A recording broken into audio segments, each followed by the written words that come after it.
సర్కార్ పని చేస్తలేదు. జీహెచ్ఎంసీ వోళ్ళు ఎన్నిసార్లు చెప్పినా పొర్రి అన్నట్టే చేస్తుర్రు. కంప్లైంట్ కాయిదాలిచ్చినా పట్టించుకున్న పాపాన పోతలేరు అనుకుంటా మాట్లాడేటోళ్ళు ఈ ముచ్చట చూస్తే అవన్నీ బంద్ చేస్తారు.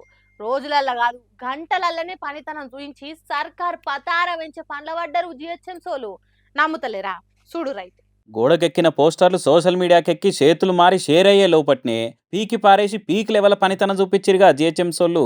సెంట్రల్ హోంశాఖ సహాయ మంత్రి బండి సంజయ్ కొడుకు పోక్సో కేసు నిందితుడు బండి భగీరథ్ గానొస్తలేడు.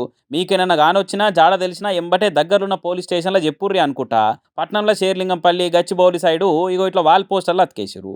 పోస్టర్లు వేస్తే పొట్టు పొట్టు బద్నామైతాం అనుకున్నారో లేకుంటే రోడ్డు పట్టి పోయేటోళ్ళంతా చూసి అవును ఇంకా అరెస్ట్ చేయకుంటే ఎందుకు కుక్కుంటుర్రు? ఓ సెంట్రల్ మినిస్టర్ కొడుకు మీద కేసు పడితే 5-6 రోజుల సంది జాడపత్త లేడంటే ఏమనుకోవాలని మాట్లాడుకుంటారు అనుకున్నారో ఏమో గానీ ఇట్లా తెల్లారే వరకలా జిహెచ్ఎంసీలతో మొత్తం వీకేపిచ్చిరుగా అనుకుంటా పీకేయక ముందటి పోస్టర్ల ఫోటోలకు అటాచ్ చేసి ఈ వీడియోలను కూడా సోషల్ మీడియాలో తిప్పబట్టిరు జనాలు. సరే గోడలు ఖరాబ్ అనో జనాలకు డిస్టర్బెన్స్ అనో పీకేసిరు, సరే మంచిది. మరి ఇదే హైదరాబాద్లో మొగలయ్య బొమ్మ మీద పోస్టర్లు అతికేసి పురాగా ముఖమే కాని రాకుండా చేసే వరకలా పాపం ఆయననే నీళ్లు కొట్టి మరీ చేయితోని పోస్టర్లు కూడా వీకేదాకా చూస్తుంది.